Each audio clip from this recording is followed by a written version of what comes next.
मैं आपको बता दूं कि ये हंस पत्रिका का कार्यक्रम है और यहाँ बैठे तमाम लोग हंस पत्रिका की जो गौरवशाली परंपरा है उसके संपादन की, उसके विषय वस्तु की आप सब उससे बखूबी परिचित होंगे।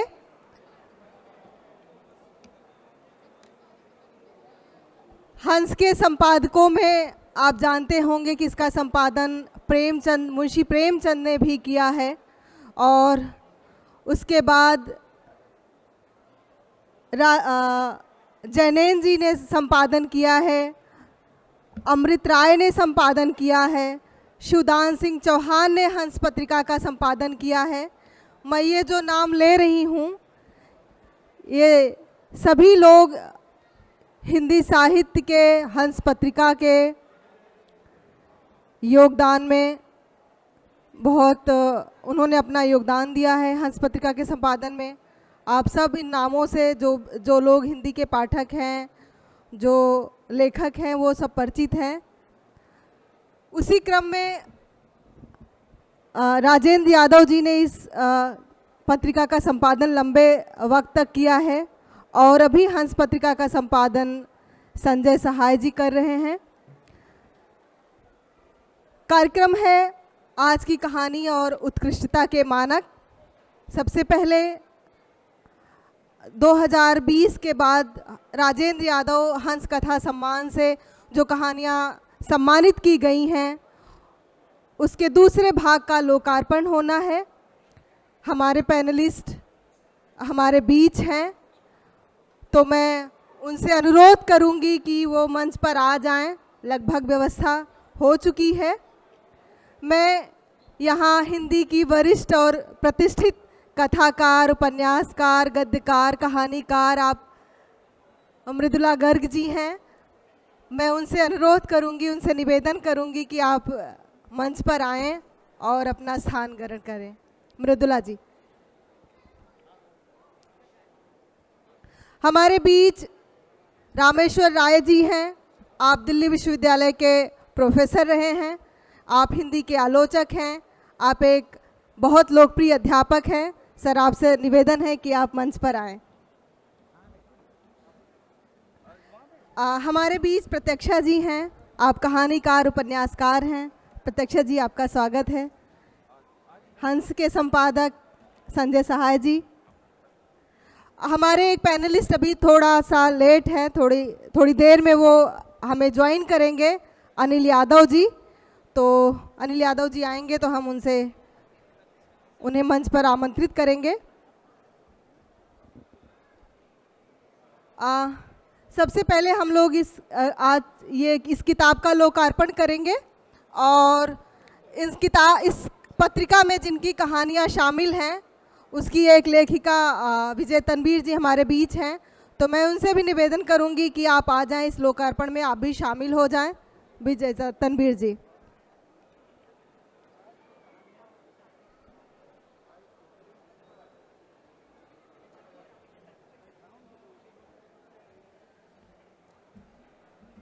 शोभा जी, आप इसके लोकार्पण की जिम्मेदारी संभालिए।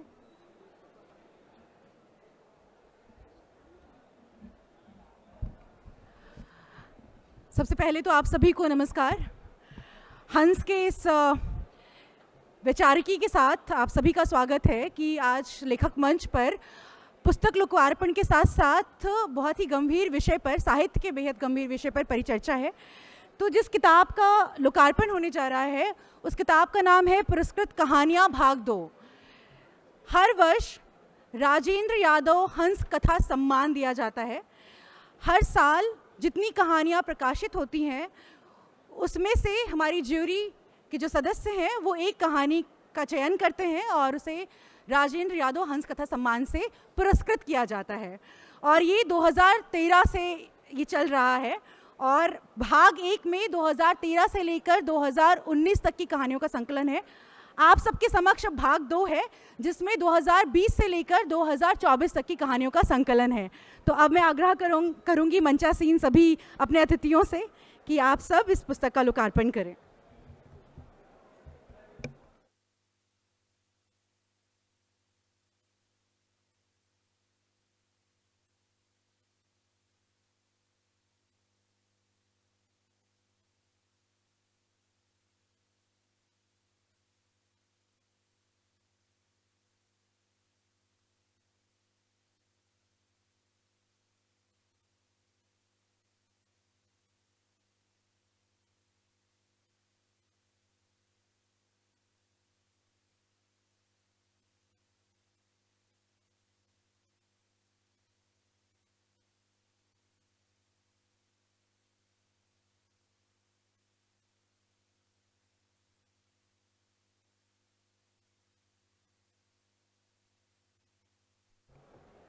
हेलो,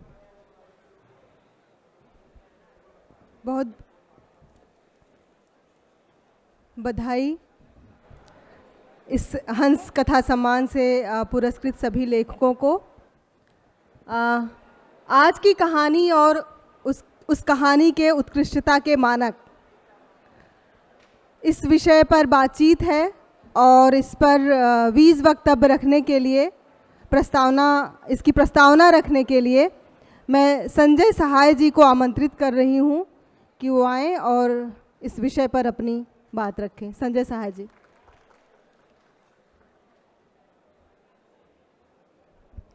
बहुत बहुत धन्यवाद अनुपम। आदरणीय मृदुला जी, रामेश्वर राय जी, प्रतीक्षा जी, अनिल जी, आप सभी लोगों का मंच पर स्वागत है। ये अभी जो हम लोगों ने यहाँ पर किताब का विमोचन किया, पुरस्कृत कहानियाँ भाग 2, तो पुरस्कार देने वाले कोई और हैं, लेकिन शॉर्टलिस्ट करने वाले हम लोग हैं हंस में। विजय श्री तनवीर जी को अभी ठीक 2 साल पहले का ये सम्मान प्राप्त हुआ था।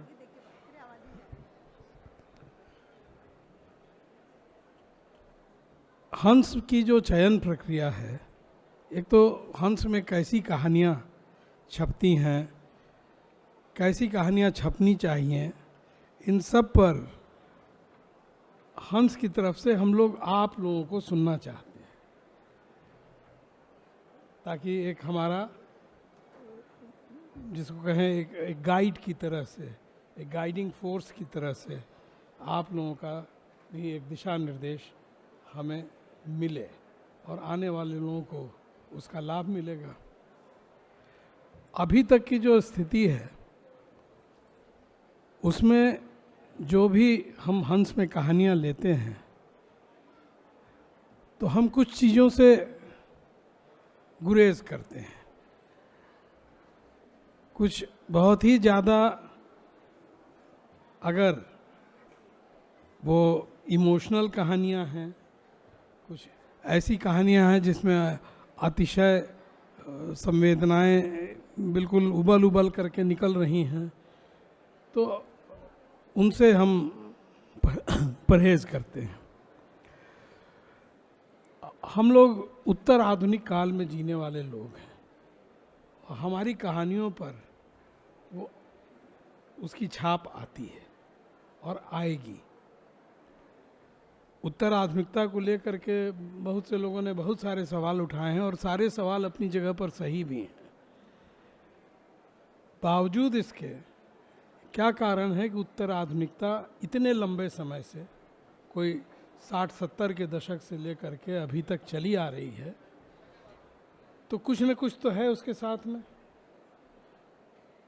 या तो वो अपने आप को बदल लेती है, अपने समय के हिसाब से अपना परिवर्तन, अपना कायांतरण कर लेती है और फिर उठ के खड़ी हो जाती है।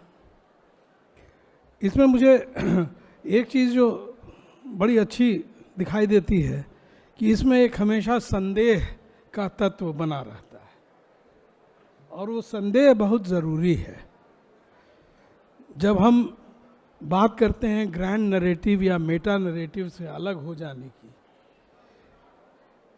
तो मेटा नरेटिव या ग्रैंड नरेटिव क्या करता है? वो आपको एक, जिसको कहते हैं अकाट्य सत्य से आपका परिचय कराता है। यही अल्टीमेट ट्रुथ है। वैसी कोई चीज़ होती नहीं, एब्सोल्यूट ट्रूथ जैसी कोई चीज़ होती नहीं है, और कम से कम साहित्य में तो बिल्कुल नहीं होती है, ना होनी चाहिए। क्योंकि आप देखें, जब अकाट्य सत्य की बात होने लगती थी तो साहित्य धीरे धीरे बिल्कुल नीरस हो जाता है। आज साहित्य अपने आप अपना, जिसको कहते हैं पुनर्निर्माण करके और फिर आगे बढ़ रहा है। उसके पीछे सबसे बड़ा कारण यह है, इसमें मुझे सबसे अच्छा उदाहरण जो दिखाई देता है, फिल्म का एक उदाहरण दिखाई देता है, और वो अकीरा कुरोसावा की फिल्म थी रॉशोमन। और रोशमन में एक ही घटना को 4 लोग अलग अलग तरीके से देखते हैं और सबका सत्य अपना, सबका सत्य है, कोई झूठ नहीं बोल रहा होता है। तो आज के दिन में हमारा जो साहित्य है वो रोशमन की तरह, और वहीं पर ये सारी संभावनाएं, सारा का सारा खेल जो है, जो कथा कहने का अंदाज है, कथा का जो उसकी जो सनसनी है, वो सारी चीज़ें आपको वहाँ पर जा कर के मिलती हैं। अगर आप सब सच जानते ही हैं टॉल्स्टॉय की तरह से, टॉल्स्टॉय भी जानते नहीं थे पर उसकी खोज में थे। टॉल्स्टॉय इस खोज में थे कि साहब एक ग्रैंड नरेटिव इस तरह का रहे जो सारी समस्याओं का समाधान वहीं पर छिपा हुआ हो। और मैं समझता हूँ कि ऐसा अगर हो जाता तो ये साहित्य बहुत ही नीरस हो जाता।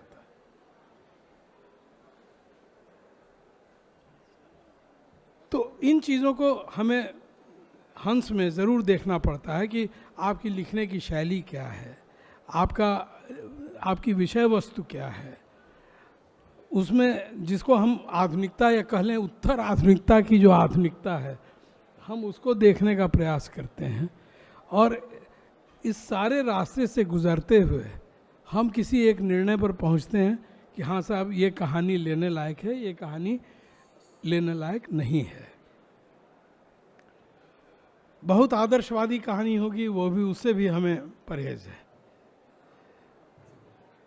तो सवाल है कि आज का जो समय है वो इतना कठिन और कठोर समय है, इसमें हम किस आदर्शवाद को लेकर के दौड़ रहे हैं। वो आदर्शवाद हमें कहीं नहीं ले जाता है। वो किताबी बात है, वो हमें सुनने में अच्छा लग सकता है।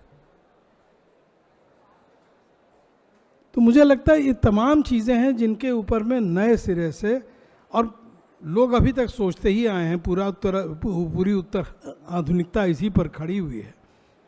लेकिन हिंदी में इन चीज़ों को, चूँकि हमारे पास अभी भी ऐसी कहानियाँ आती हैं, लगता है कि 1920 के आसपास की लिखी गई कहानियाँ हैं, कोई 1930 के आसपास लिखी गई कहानियाँ दिखाई देती हैं।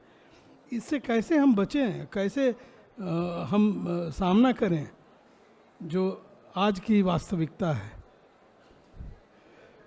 तो मैं चाहूँगा कि मैं अपने बुज़ुर्गों से, हिंदी साहित्य के इन तमाम मूर्धन्य नामों से हम इस चीज़ को सुने, समझें और सीखें।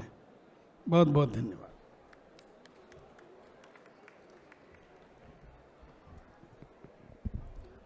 बहुत शुक्रिया संजय जी।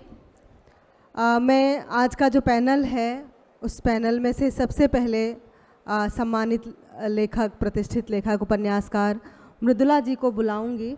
और ये हम जानना चाहेंगे, शायद यहाँ बैठे तमाम लोग जानना चाहेंगे कि जब हम कहानियाँ पढ़ते हैं तो कोई कहानी हमें अच्छी लग जाती है और कोई कहानी हमें अच्छी नहीं लगती है। तो ये अच्छी लगने और ना लगने के बीच वो कौन से तत्व होते हैं जो हमें उस कहानी से जोड़ते हैं या उस कहानी से हमें दूर करते हैं, वो कहानी हमारी नापसंद का कारण बनती है, वो कौन से सूत्र होते हैं? आदरणीय मृदुला जी।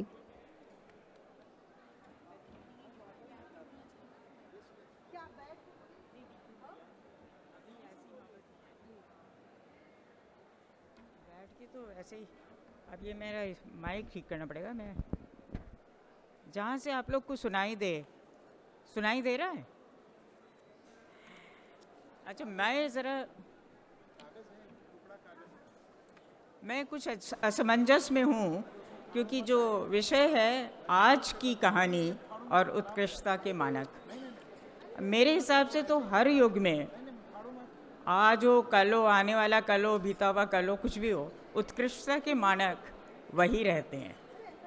इसलिए आज की कहानी के संदर्भ में नहीं, कहानी के संदर्भ में ही बोल रही हूँ। अब अगर बिल्कुल ही सहज भाव से कहें तो मैं मानती हूँ कि कहानी उत्कृष्ट वो होती है जो पाठक चाहे कितनी भी बैठक में पढ़े, उसे लगे कि एक ही बैठक में पढ़ी है, यानी लय कहीं खंडित ना हो। और उसके साथ नहीं सुनाई दे रहा है? सुनाई नहीं दे रहा है क्या? अच्छा, तो चलिए, जो बोल चुकी वो तो बोल चुकी। मैं ये कहना चाहती हूँ कि हर समय में उत्कृष्टता के मानक वही रहते हैं, चाहे कहानी आज की हो, चाहे बीती हुई कल की हो, या आने वाले कल की हो, और उसके हिसाब से ही मैं बोलूँगी। तो मेरे अगर बिल्कुल ही सहज भाव से कहें तो उत्कृष्टता का पहला मानक ये है कि पाठक को लगे, चाहे कितनी भी बैठक में वो कहानी पढ़े, उसको लगे कि एक ही बैठक में पढ़ी है, यानी लय कहीं भी उसकी खंडित ना हो। ये एको कर रहा है ना थोड़ा? नहीं, एको कर रहा है ना? अच्छा, थोड़ा दूर रहूं? अच्छा, ठीक है। और ये भी लगे कि लेखक ने इसको एक ही बैठक में लिखा है, मतलब कहीं भी रस भंग ना हो। अब ये बहुत सहज बात है, और मैं जानती हूँ कि साहित्यिक हलकों में सहज बात लोगों को बहुत जचती नहीं है, थोड़ा बुद्धि विलास होना चाहिए। तो थोड़ा बुद्धि विलास के संग कहूँ तो कहानी वो उत्कृष्ट होती है जो प्रचलित मान्यताओं, स्थापित मूल्यों, स्वीकृत नैतिकता के ऊपर उठे, उसके खिलाफ जाए, या उससे अलग रहकर लेखक जिसमें अपने विचार, अपनी निजी दृष्टि से देखा हुआ अनुभव या यथार्थ प्रस्तुत करे, यानी यथार्थ का अतिक्रमण करे। जो भी यथार्थ सर्वविदित है उस यथार्थ का अतिक्रमण करे। अतिक्रमण तो करे ज़रूर, मगर उसके साथ ज़रूरी यह है कि कहानी अविश्वसनीय ना हो। अगर आपको कहानी का परिवेश, कहानी के किरदार, सब कुछ बिल्कुल अजनबी लगता है, अलहदा लगता है, अनजाना लगता है, आपको लगता है कि कहीं से मैं नहीं हूँ, तब भी ये ज़रूरी नहीं है कि वो विश्वसनीय ना हो। वो अविश्वसनीय अगर है तो वो उत्कृष्ट कहानी नहीं है। विश्वसनीय कब होगी? जब लेखक उसको इस तरह लिखे कि आप समझें, पाठक इतना जाने रहे कि ये मैं नहीं हूँ, मगर हो सकता था। ये सब कुछ मेरा परिवेश हो सकता था, मैं ये किरदार हो सकता था, ये मेरा जीवन हो सकता था। मैं बाल बाल बच गया, और वो जानना चाहे कि इसके अंदर ये क्या बुनावट है, ये क्या कारण है कि ये विश्वसनीय है। तो वो विश्वसनीय तब होती है, ये ज़रूरी नहीं है कि उसमें एक तर्क हो, बेतुका भी विश्वसनीय होता है, बल्कि तुक में कोई ख़ास तुक नहीं होती, मगर वो तुक पैदा की जाती है। वो जब जैसे उस कथा का प्रवाह आगे बढ़ता है, वो महसूस होता है कि यही सच है। जैसे संजय जी ने कहा, और सभी जानते हैं कि सच तो हर आदमी अपनी निगाह से देखता है। तो आपकी निगाह जब लेखक की निगाह से मिल जाए, जब लेखक का इतना प्रभाव आप पर हो, उसकी शिल्प का, उसकी भाषा का, उसके कथ्य का, उसकी ईमानदारी का अपने किरदारों के प्रति, कि आपको लगे ये ही सच है, या ये भी सच है, और ये मेरा भी सच है, तब कहानी विश्वसनीय होती है और उत्कृष्ट होती है। एक उदाहरण मैं आपको आज की कहानी से देती हूँ। एक ही लेखक की दो कहानियाँ, एक विश्वसनीय है, एक अविश्वसनीय है। एक कहानी, ये दिव्या विजय की कहानियाँ हैं। एक कहानी है काचर, जिसमें एक किसान स्त्री सब्जियां लेके जा रही है, तो पुलिस वाले उसको रोक लेते हैं, उसकी सब्जियां सब नष्ट कर देते हैं, उससे पैसा मांग रहे होते हैं जो वो दे नहीं पाती, और नष्ट करके ख़त्म कर देते हैं। उन सब्जियों को रौंद रूंद के कुचल के वहीं डाल देते हैं, और उसकी भी खूब पिटाई करते हैं। उसके बाद वो औरत उठती है, आती है, और उन कुचली हुई सब्जियों में जो भी बचा होता है उसमें बीज समेत उनको, ज़मीन तो सब गीली है और कच्ची मिट्टी है, वो कच्ची ज़मीन है, उसमें रोपने लगती है। उन्हीं कुचली हुई सब्जियों को वो उसमें रोप रही है। ये कितना बड़ा साहसिक और रचनात्मक काम है। वो पहली नज़र में लगता है ऐसे कैसे कर सकती है, मगर वो पूर्णतया विश्वसनीय है। तो उनकी एक और कहानी है, महानगर की एक रात। जिसमें वो एक लड़की टैक्सी में जाती है और फिर कुछ कुछ होता है, वो बेहोश हो जाती है, होता है वो होता है, और उसको ये पता नहीं लगता चल पाता कि उसके साथ बलात्कार हुआ है या नहीं हुआ है। अंततः वो बलात्कार हुआ जब वो आधे होश में थी, नीम होश में थी, या नहीं हुआ। जब उसको ये पता नहीं लगता तो वो बहुत परेशान रहती है और पूरी उसकी ज़िंदगी तबाह हो जाती है सब। तो ये कहानी लंबी है और एक एक अंश को बहुत उकेरा गया है विस्तार में, मगर अंततः वो कहानी पूर्णतया अविश्वसनीय रहती है, क्योंकि आप मान नहीं सकते कि एक इस घटना से किसी का जीवन पूरी तरह से, और वो उसी में लगी रहती है, उसको सारे सबूत मिल जाते हैं कि बलात्कार नहीं हुआ, फिर भी वो कहीं उसके मन में वो संशय अटका रहता है। तो ये एक ऑब्सेस्ड इंसान की कहानी लगती है। ऐसे नहीं लगता कि ये एक ऐसी कहानी है या ऐसी घटना है या ऐसा विचार है जो लोगों के साथ, मेरे साथ भी घट सकता है। फिर इसके बाद जो असल चीज़ है, ये सब एक तरह से भूमिका थी। जो कहानी को उत्कृष्ट बनाता है वो उसका अंत है। जब कहानी आप पढ़कर चुकते हैं तो आपको लगना चाहिए कि इसके सिवा इसका कोई अंत नहीं हो सकता था। और आपको एक राज की बात बतलाऊं कि ऐसा कोई लेखक नहीं होता जो अंत तक पहुंचते पहुंचते ये ना सोचे अगर एक जुमला और लिख दूं तो सारी बात पाठक के सामने स्पष्ट हो जाएगी। बस इसी जुमले से बचना होता है। वो वाक्य घात लगाकर बैठा रहता है कि ज़रा लेखक कमज़ोरी दिखलाए तो मैं कहानी पर मैं चस्पा हो जाऊं, और उससे कहानी बर्बाद हो जाती है, बिखर जाती है। तो आप अंत ऐसा होना चाहिए कहानी का कि कुछ अनकहा रह जाए, जो पाठक जिसकी तलाश करे। यानी अगर कुछ शब्दों में कहना चाहें तो जो कहा जाता है वो कहन होता है, जो अनकहा रह जाता है वो कहानी होती है। नमस्कार।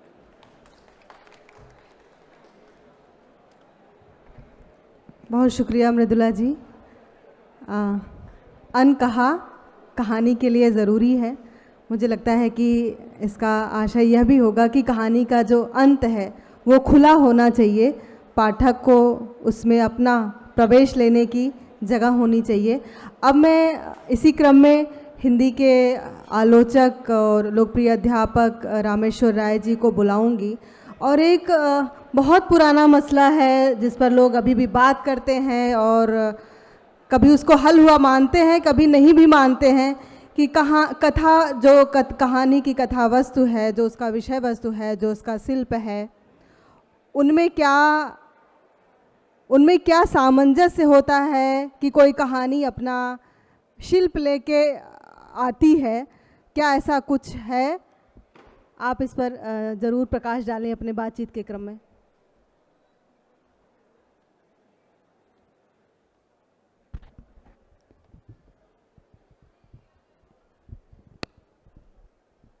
सम्माननीय मंच और मित्रों, विश्वविद्यालय के एक अध्यापक के लिए इस माहौल में कुछ कहना तपस्या से ऊपर श्रेणी का कुछ मसला है, क्योंकि विश्वविद्यालय में पढ़ाने वाले हम लोग इस तरह के चलंत फिरंत माहौल में कुछ सोच नहीं पाते और बोल नहीं पाते। लेकिन चूंकि अवसर है और कुछ न कुछ कहना है, तो मैं 2-3 बातें इस मंच पर इस समय कहना चाहता हूँ। पहली बात तो ये है कि इस देश में और इस देश से बाहर जितनी पुरानी सभ्यताएं हैं उनमें कहानियाँ हैं, रही हैं। और हमने देखा कि कहानियों की दिशा में, कहानियों की प्रकृति में, कहानियों की भाषा में, कहानियों की प्रस्तुति में फ़र्क आया है। कहानियाँ थीं जिसमें राजा रानी थे, राजकुमारियाँ थीं, राजकुमार थे, राक्षस थे, देवता थे, पशु पक्षी थे। वो कहानियाँ आज भी पढ़ी जाती हैं, लेकिन 20वीं शताब्दी में अगर हिंदी कहानी पर मैं अपने को केंद्रित करूं, तो 20वीं शताब्दी में कहानी के देहरी पर एक टोकरी भर मिट्टी रखी गई और इसके बाद कहानी की प्रकृति में फ़र्क आया। पुरानी कहानियों की जितनी संभव असंभव चरित्र और घटनाएं थीं वे नेपथ्य में चली गईं। भाषा पर क्या फ़र्क पड़ा, प्रस्तुति पर क्या फ़र्क पड़ा, इस बिंदु पर बात करने से पहले मैं आपको बताऊं कि मेरे मन में हमेशा एक सवाल है कि एक रचनाकार कहानी क्यों लिखता है जबकि वो दूसरी विधाओं में लिख रहा है। रविंद्रनाथ ठाकुर को गीतांजलि पर नोबेल प्राइज़ मिला है, इसके बावजूद वो कहानियाँ लिखते हैं। प्रसाद नाटककार हैं और कामायनी के रचनाकार हैं, लेकिन वो कहानियाँ लिखते हैं। अज्ञेय शेखर एक जीवनी के रचनाकार हैं, वो कहानियाँ लिखते हैं। तो एक रचनाकार जो विधाओं के पूरे जंगल में घूम रहा है, वो कहानी को क्यों चुनता है? और दूसरा सवाल ये है कि पाठक कहानी चुनता क्यों है? वो कोई और भी विधा पढ़ सकता है, मसलन की कविता या उपन्यास या नाटक या जीवनी या आत्मकथा। हम कहानी पढ़ते क्यों हैं? वो कौन सी ऐसी चीज़ है जो हमें कहानी के पास ले जाती है, और कौन सी ऐसी चीज़ है जो रचनाकार अलग अलग विधाओं में लिखते हुए कहानी पर लौटता है। कुछ विशुद्ध कहानीकार भी हैं जिन्होंने केवल कहानियाँ लिखी हैं, लेकिन ऐसे रचनाकारों की संख्या बहुत बड़ी है जिन्होंने कहानी को एक विधा के रूप में चुना जबकि वो दूसरी विधाओं में लिख रहे थे।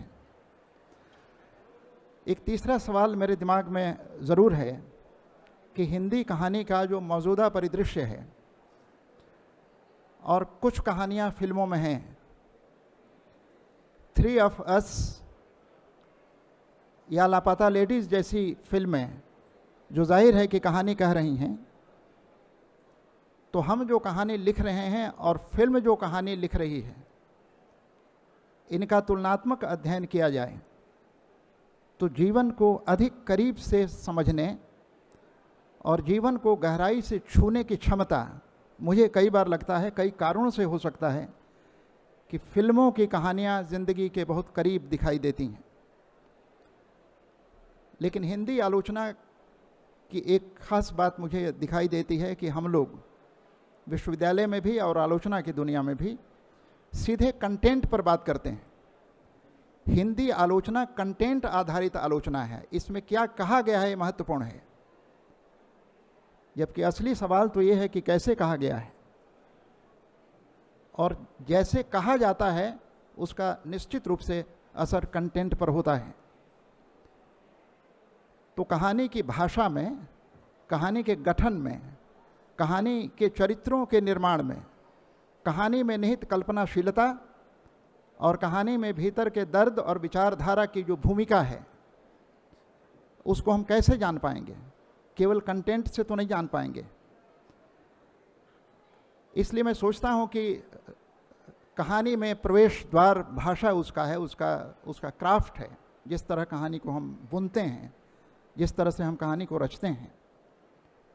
आज की जो समकालीन रचनाशीलता है, उस रचनाशीलता के बीच में मैं 2 लोगों को रखता हूँ जो हिंदी के रचनाकार हैं। एक जयशंकर प्रसाद हैं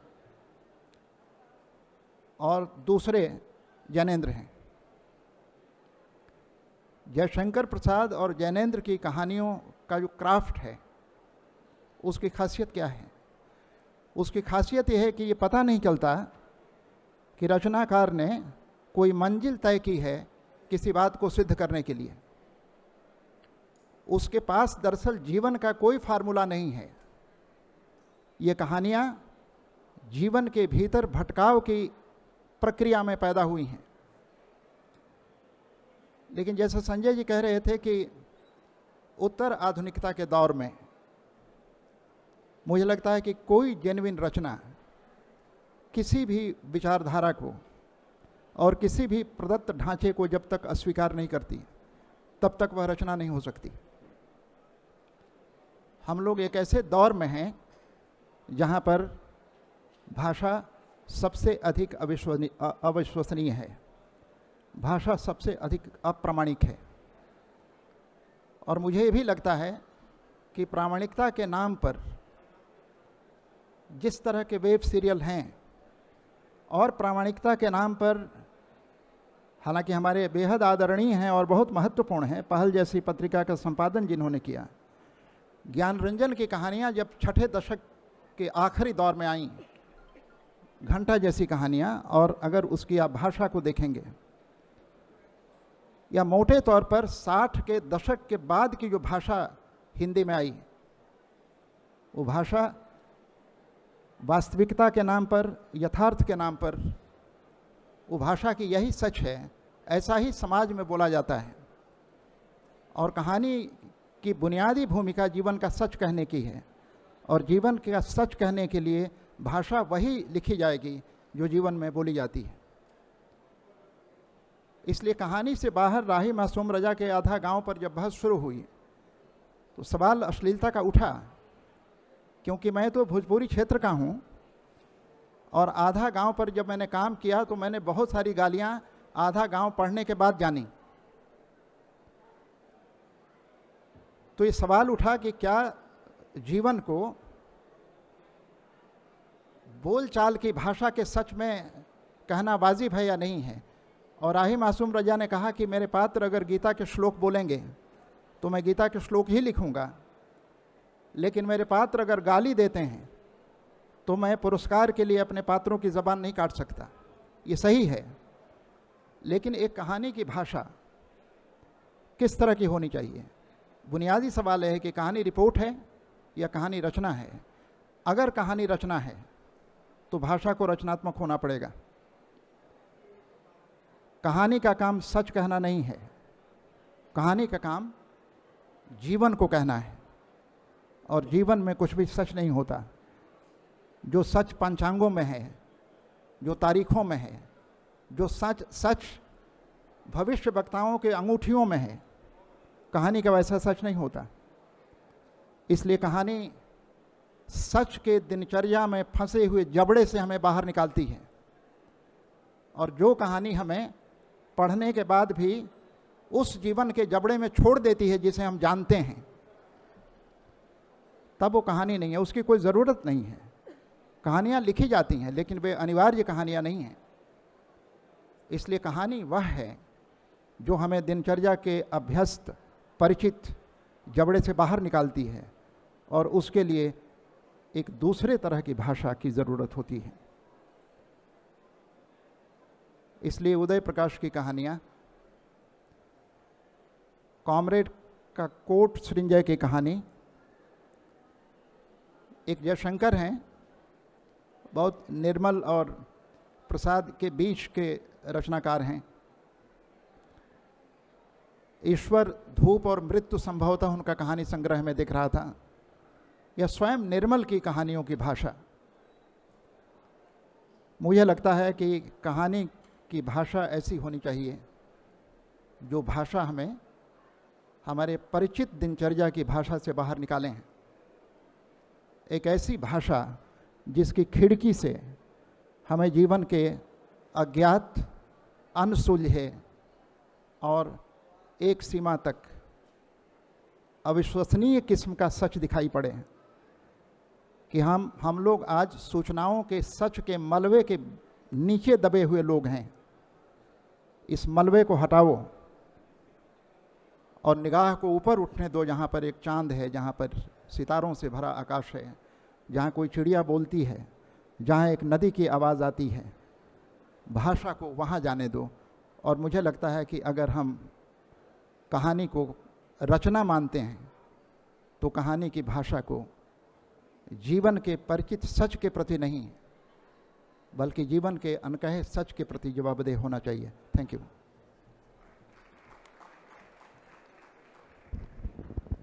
बहुत शुक्रिया सर। हम कहानियों से उम्मीद भी नहीं करते बहुत कि कहानियाँ सच कहेंगे, क्योंकि कहानी में में ही वो भाव छिपा है कि कहानी मत बनाओ, यानी कि कहानी में सच कम होता है, इसीलिए हम कहते हैं कि कहानी मत गढ़ो, कहानी मत बनाओ। अब मैं इस क्रम में प्रत्यक्षा जी को आमंत्रित करूंगी।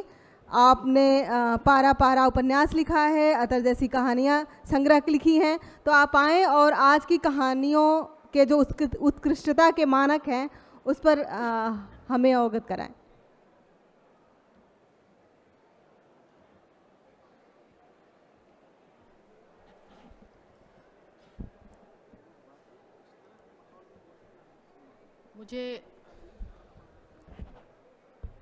मुझे स्टिल आवाज़ आ रही है? हाँ, अभी ठीक है। मैं पीछे रॉबर्टो कलासो की का पढ़ रही थी और उन्होंने उस किताब की शुरुआत योग वशिष्ठ के एक श्लोक से किया है। किताब चूँकि अंग्रेज़ी में है तो वो श्लोक भी अंग्रेज़ी में ही है, मैं उसको बोलना चाहती हूँ यहाँ पर। The world is an impression left by the telling of the story। तो ये दुनिया क्या है? ये दुनिया उस कहे गए कहानी की छाप मात्र है। इसके साथ मैं बात शुरू कर रही हूँ कि कहानी, पूरी दुनिया ही कहानी है, लेकिन आज का जो विषय है उत्कृष्टता के मानक, उससे मुझे दिक्कत होती है। वो मुझे एक ऐसी जगह पे लेके जाता है जो मुझे असहज करता है। किसी भी कला विधा में उत्कृष्टता का कोई मानक हो नहीं सकता मेरे विचार से, क्योंकि जब हम लिख रहे हैं, एक लेखक जब भी लिखता है और लिख कर उसको पब्लिक डोमेन में लेकर जाता है, जितने लोग उसको पढ़ते हैं वो सारे लोग उस कहानी का एक नया पार्ट बनाते हैं। वो उनकी अपनी लिव्ड रियलिटी है, जीवन अनुभव है, उनका परसेप्शन है, उनकी संवेदना है, उनके दुनिया को देखने का एक नज़रिया है। और जितने पाठक हैं उतना उस कहानी का नैरेटिव बनता जाता है, उतने वेरिएशंस होते हैं, उतने अलग तरीके का पार्ट होता है। और किसी चीज़ को पसंद करना या ना करना वो बहुत सब्जेक्टिव चीज़ है। मैं खुद अपने बारे में सोचती हूँ कि मैं पाठक ज़्यादा हूँ, लेखक बहुत कम हूँ। और जब मैं पढ़ती हूँ तो मुझे कौन सी कहानी अच्छी लगती है, और जिन कारणों से कोई कहानी मुझे अच्छी लगती है, मैं देखती हूँ कि इसके ठीक विपरीत कारण से कोई दूसरी कहानी मुझे अच्छी लगती है। जब मैं ये कहती हूँ कि बहुत लीनियर तरीके से कहानी कही गई, उसमें मुझे आनंद नहीं आता है, तो मैं तुरंत जो पुरानी कहानियाँ होती थी, जिस शैली में लिखी जाती थी, मैं प्रेमचंद को याद करती हूँ। और मैं सोचती हूँ कि प्रेमचंद की कितनी कहानियाँ हैं जो आज भी मेरे दिल में और हम सब के दिल में बसी हुई हैं। आप पंच परमेश्वर पढ़ लीजिए, आप ईदगाह पढ़िए, आप बूढ़ी काकी पढ़िए, कितनी बहुत सी कहानियाँ हैं। और वो बहुत लीनियर तरीके से, उसका क्राफ्ट उसी तरीके का था, वो लीनियर लिखी गई थी, लेकिन उसमें भाव का इतना सघन संसार था कि वो हमें तुरंत कहीं अपने भीतर खींच लेता था। और तब ये लगता था कि जो रोज़मर्रा की दुनिया है उसमें किसी ने, जो अय्यार की कहानियाँ हम सुनते थे कि उसने कमंद फेंक कर खींच लिया, तो उस तरीके से वो हमको अपने भीतर खींच लेता था, अपने भाव के संसार में, और हमारे दिल में कुछ हो जाता था। अब उसके बरक्स अगर मैं सोचूं, मैं हमेशा कहती हूँ कि मुझे सांकेतिक कहानियाँ बहुत अच्छी लगती हैं। मुझे लगता है कि सब कुछ कह नहीं देना चाहिए, और एक लेखक को पाठक के लिए एक ऐसी ज़मीन तैयार करनी चाहिए जहाँ वो खड़ा होकर, उस ज़मीन पर खड़े होकर वो अपनी कल्पना से एक और दुनिया इमेजिन कर सके। मुझे इसमें निर्मल वर्मा भी बहुत याद आते हैं कि उनकी बहुत कहानियों में इस तरह की सांकेतिक चीज़ें थी, और आपको उनको डिकोड करना पड़ता है, और उस डिकोड करने में आपको एक ख़ास किस्म का आनंद आता है। तो मैं तुरंत अपने ही बात को खारिज कर रही हूँ। मैं कहती हूँ मैं ऐसी दुनिया में भी घुसकर कहानी पढ़ना चाहती हूँ, या फिर मैं कहूँ कि हम ऐसे पात्र, ऐसे किरदारों से खुश हो जाते हैं जिनसे हम रिलेट कर सकें, जिनके दुख को हम महसूस कर सकें, और हमें लगे कि ये तो मेरी अपनी दुनिया है। लेकिन उसके साथ तुरंत फिर हम विदेशी लेखकों को पढ़ते हैं और हम सोचते हैं कि इन्होंने एक नई दुनिया की खिड़की हमारे लिए खोल दी, और वो हम उस एक्सप्लोरेशन ऑफ अननोन की दुनिया में चले जाते हैं और उसमें भी हमें बहुत आनंद मिलता है। तो ये बड़ी अजीब सी चीज़ है कि हम क्या चाहते हैं और क्या नहीं चाहते हैं। लेकिन अगर हम कुछ 5-6 चीज़ों को हम कहें कि हाँ ये चीज़ें तो होनी चाहिए कहानी में, उसमें कहानी कथानक होना चाहिए और वो इतना ग्रिपिंग होना चाहिए कि वो पाठक को अपने भीतर खींच ले। उसके पात्र ऐसे हों, एकदम फ्लैश्ड आउट पात्र हों, उसमें भाव का एक ऐसा संसार हो जो आपको कहीं ना कहीं कुछ इस तरह से आपको अमीर बना दे, आप उस दुनिया में घुसे रहें और सालों बाद पढ़ने के भी वो चीज़ आपके भीतर बची रहे। फिर भाषा है, भाषा भी एक औजार है किसी दुनिया में प्रवेश करने के लिए, और भाषा से जो रस मिलता है, अभी यहाँ मैं अगर रेणु को याद करूँ, उनकी बहुत सारी कहानियाँ ऐसी हैं जिनको आप पढ़ते हैं पर आँखों से पढ़ना नहीं, आप उसको बोल कर सुनना चाहते हैं, क्योंकि उसकी दुनिया उन जो शब्द इस्तेमाल करते हैं, जिस तरह की भाषा इस्तेमाल करते हैं, जिस तरह की बोलियों का समावेश उसमें होता है, वो ऐसे रस का संचार करता है, आपके भीतर एक खुशी आ जाती है। भले ही आप उस बोली बानी को न भी समझें तो भी आपको मालूम है, जैसे अभी इन्होंने आधा गांव की भी बात की थी, इन सब किताबों को पढ़ के आपको लगता है कि एक भाषा कितना एक बहुत ही मजबूत औजार है अपनी बात को संप्रेषण करने के लिए, और वो आपको एक ऐसी दुनिया में लेके जाता है। तो भाषा भी बहुत ज़रूरी है, पात्र ज़रूरी है, कथानक ज़रूरी है, लेकिन इन सब के साथ मुझे कई बार लगता है कि कहानी लिखना कोई ऐसा नहीं है कि कोई गणित का फॉर्मूला हो और आपने उस फॉर्मूले में सारी चीज़ें फिट कर दी, बॉक्सेस टिक कर दिए और वो कहानी बन गई। नहीं, कहानी ऐसे नहीं बनती। आपने शायद सारे बॉक्स टिक कर दिए और शायद बॉक्स को बॉक्स भी ना रहने दिया, बॉक्स को तोड़ दिया, उसके आउटलाइंस को मिटा दिया। मेरे विचार से जब हम लिखते हैं, क्रिएटिव होते हैं, तो सबसे बड़ी बात है कि जो एक तरीके से एक फॉर्मेट बना हुआ है, आप उसको लगातार तोड़ते हैं। आप पाठक के लिए नहीं तोड़ते, आप लेखक होकर खुद के लिए उसको तोड़ते रहते हैं, और जितना तोड़ते हैं उतनी आपकी क्रिएटिविटी एक तरह का छलांग लेके जाती है।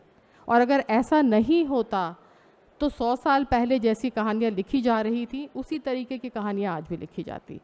हमने कथानक के तौर पे बहुत सारे बदलाव किए हैं, क्राफ्ट बदल गया है, शिल्प और बुनावट कहानी का बदल गया है, समय बदल गया है।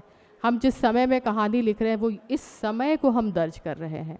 ये समय एक तरीके से तकनीकी तौर पे इतना बदल रहा है, और पहले हम कहते थे 10 साल में दुनिया बदल गई, 50 साल में दुनिया बदल गई, अब एक साल में 6-6 महीने में दुनिया बदल रही है। तकनीक ने ऐसा कुछ कर दिया है कि पूरी दुनिया एक फ्लक्स में, एक डायनामिक स्टेट में है, और उसमें हम जब लिख रहे हैं तो हम कंटिन्यूसली अपने आप को रीइन्वेंट कर रहे हैं कि इस दुनिया को हम कैसे दर्ज करें सही तरीके से, इस समय को कैसे दर्ज करें। और लेखक जब उसको दर्ज करता है बहुत ईमानदारी से, और ये भी कि लेखक का काम किसी तरीके के एक्टिविज़म में नहीं है या कोई ऐसी चीज़ हम नहीं, कोई सोल्यूशन नहीं दे रहे हैं। हम लेखक के तौर पे क्या कर सकते हैं कि हम सिर्फ इस दुनिया को एक बेहतर समझ के साथ अपने पाठक के सामने लेके आ सकते हैं कि वो इस समय को समझे, उसमें जो आशा और उम्मीद है उसके बारे में बात करें। दुनिया क्या हो गई है, इसकी अंडरस्टैंडिंग हमारी क्या हो, कैसे हो, हम इसके बारे में बात करें। तो ये सारी चीज़ें जब होती हैं तब हम कहते हैं कि ये कहानी एक तरह से मुकम्मल कहानी है। उत्कृष्ट कहानी तो बहुत सब्जेक्टिव है, कौन सी कहानी, एक कहानी मुझे लग सकती है कि उत्कृष्ट, वो किसी और को ना लगे, लेकिन हम एक मुकम्मल कहानी के तौर पे ये 5-6 चीज़ों को अगर हम गिनते हैं कि हाँ ये चीज़ें तो होनी ही चाहिए, और वो जब हो जाती हैं और फिर अगर कहानी में आत्मा नहीं होती तो वो फिर कोई मुकम्मल कहानी नहीं है। जिसे लिटिल प्रिंस एक किताब है, बहुत खूबसूरत किताब है, आंतोइन सॉइग्ज़ुपेरी की, उसमें एक पंक्ति है, वो कहते हैं कि but the eyes are blind, you have to look with the heart, कि नज़र से आपको सब कुछ नहीं दिखाई देगा, आपको दिल से देखना होता है। तो कोई चीज़ को जब हम पसंद करते हैं हम दिल से देखते हैं, उसकी आत्मा से देखते हैं, और जब ये चीज़ें होती हैं तो वो चीज़ हम कहते हैं ये मुकम्मल कहानी है। अब इसी सिलसिले में मुझे एक उदाहरण याद आ रहा है। सब लोगों ने उसने कहा था ज़रूर पढ़ी होगी, और लहना सिंह की प्रेम की कहानी तो कालजयी है। लहना सिंह बार बार पूछता है तेरी कुड़माई हो गई, वो धत कह के भाग जाती है, और एक दिन कहती है कि देखा नहीं तुमने मेरा फूलों वाला शालू। अब ये सोचिए कि ये उस समय की कहानी है जब प्रेम बस इतना ही होता था, और इसी के भरोसे पूरा जीवन लोग निकालते थे। आज के समय का प्रेम अलग है, लोग दूसरे तरीके से करते हैं। ये बम्बल और टिंडर और पता नहीं कौन कौन से प्लेटफॉर्म की दुनिया है, लिव इन की दुनिया है, और इसके बावजूद हम अभी भी उसने कहा था को याद रखते हैं। तो ये बड़ा एक रहस्य जैसी चीज़ है कि ऐसी क्या बात होती है किसी कहानी में जो आपको इतने भीतर से कहीं छू लेती है। और तब मुझे लगता है कि जब लेखक और पाठक हाथ में हाथ डाले, उस दुनिया, उस कहानी की दुनिया में एक साथ प्रवेश करते हैं, एक साझी ज़मीन पर खड़े होकर उस दुनिया को देखते हैं, और तब कोई जादू हो जाता है, लेखक और पाठक के बीच का एक जादू। और लेखक जब लिखता है तो ये पाठक के चेतनता पे निर्भर करता है कि वो कितना उस चीज़ को उसके साथ मिलकर कह रहा है। तो ये बात है कि ये जादू बहुत रहस्यमय जादू है। क्यों होता है नहीं मालूम, और अगर जादू है तो कभी कभी ही होगा, अगर रोज़ हुआ तो वो जादू नहीं। तो इस जादू के नाम पे मैं कह सकती हूँ कि कहानियाँ जो लिखी जाए वो इस तरह से किया जाए कि कोई जादू इंट्यूटिव तरीके से हो जाए। शुक्रिया। बहुत शुक्रिया प्रत्यक्षा जी। मैं ये सवाल, समय वाला सवाल अनिल जी से करने वाली थी कि क्या समय भी कहानियों में कोई मानक तय करता है। प्रत्यक्षा जी ने उस सवाल को समेट लिया है। फिर भी मैं अनिल जी से चाहूँगी कि समय क्या 20वीं शताब्दी का समय या 21वीं शताब्दी का समय कैसे कहानियों को अलग करता है, या कहानियों के और क्या मानक हो सकते हैं। वो खुद एक कहानीकार हैं, वो दूसरी कहानियों को कैसे देखते हैं, कैसे पढ़ते हैं।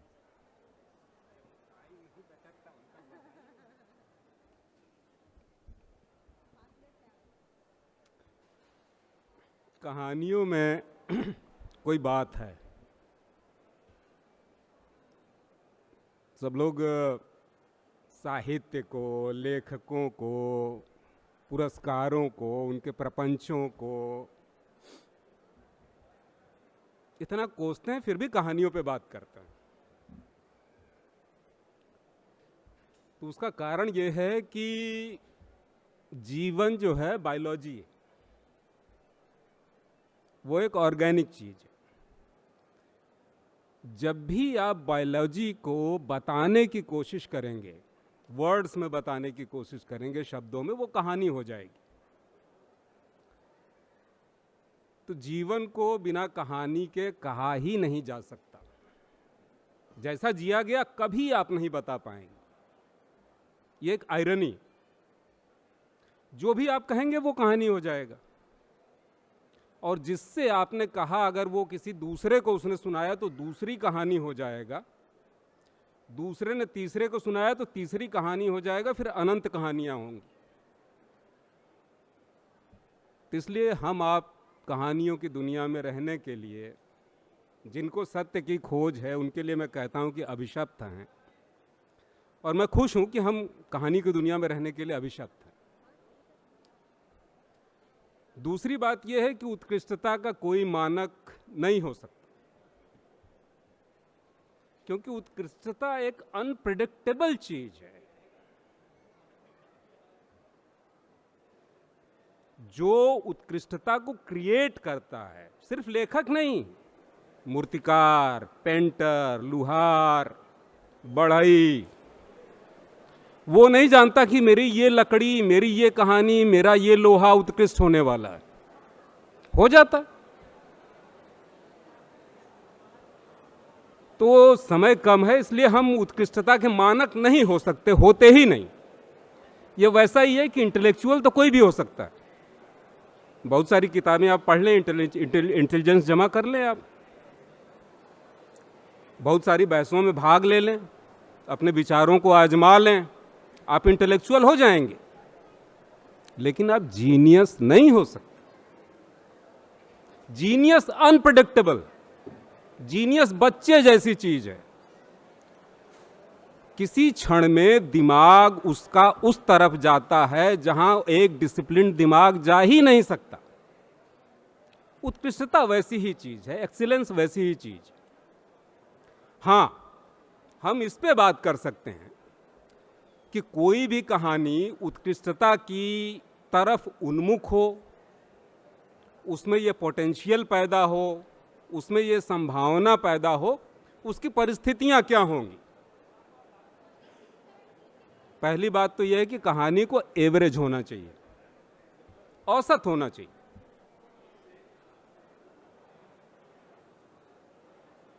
ज्यादातर कहानियां औसत ही नहीं होती।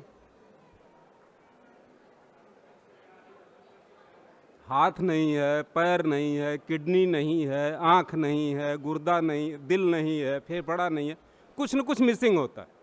एम्प्यूटी होती हैं ज्यादातर कहानियां। तो एक तो एवरेज होना चाहिए कि कहानी के जितने एलिमेंट्स हैं वो होने चाहिए, फिर उसके बाद उसकी उत्कृष्टता के बारे में सोचा जा सकता है। दूसरी बात है जो संजय जी ने जिसकी तरफ इशारा किया कि हम जिस समय में हैं, पोस्ट मॉडर्न टाइम में, जिस जटिल समय में हैं, अब कहानी का लीनियर नहीं डायलेक्टिकल होना बहुत जरूरी। जो कहा जा रहा है उसका ठीक ठीक वही मतलब नहीं है, उसके 2-3 लेयर और भी। और इसी के साथ एक डिमांड और भी है कि पाठक को भी समझदार होना पड़ेगा। हमारे यहाँ बहुत सारे प्रपंच इसलिए हैं कि बहुत सारे लोग अभी दूसरी पीढ़ी के साक्षर हैं, पहली पीढ़ी के साक्षर हैं, वो कहानियां पढ़ रहे हैं। इस बीच में दुनिया बहुत बदल चुकी है, जो अक्षरों की दुनिया है बहुत बदल चुकी। तो दूसरी बात यह है कि जीवन को पकड़ने लायक, जीवन लीनियर नहीं, उस तरह की भाषा होनी चाहिए। तीसरी बात आज की कहानी के लिए मुझको लगता है कि उसको वीडियो और सिनेमा से आगे जाना चाहिए उत्कृष्ट होने के लिए, क्योंकि वीडियो और सिनेमा जो है एक तरह से दिमाग के साथ जबरदस्ती है, रेप है।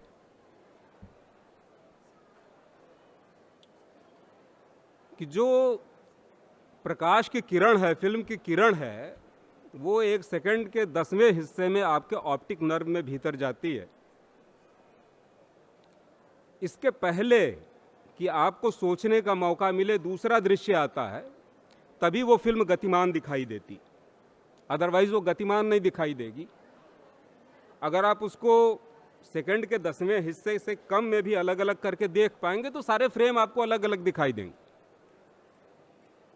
किसी का उठा हुआ हाथ चलता हुआ तभी दिखेगा जब आपके दिमाग में ये इल्यूजन क्रिएट होगा। तो फिल्म या वीडियो आपको उस इल्यूजन में डाल करके हाईजैक कर लेते हैं, आपको सोचने समझने का मौका ही नहीं देते, आप कहानी की रौ में बहते जाते। इसका लेटेस्ट एग्जाम्पल है मेरे सामने, अंधाधुंध एक फिल्म आई थी। जब मैंने देखा, उसकी एडिटिंग इतनी बढ़िया थी फिल्म की, मुझे लगा यार कमाल फिल्म, लेकिन 10 मिनट के बाद वो फिल्म उतर गई दिमाग से। कहाँ खरगोश मरा, कहाँ गोली चली, कहाँ क्या हुआ, सब खत्म हो गया। तो उसको वीडियो से आगे कैसे जा सकती है? पढ़ने के साथ एक सहूलियत है, पढ़ने के साथ एक सहूलियत थी और पढ़ने के साथ एक सहूलियत रहेगी। वो सहूलियत ये है कि जब हम पढ़ते हैं,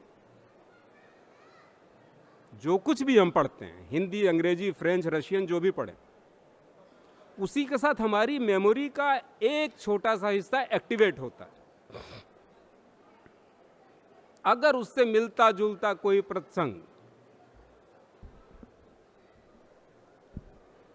हमारे दिमाग में पड़ा हुआ है, वो एक्टिवेट होगा, चाहे हम रूसी पढ़ रहे हो, चाहे फ्रेंच पढ़ रहे हो, चाहे स्पेनी पढ़ रहे हो।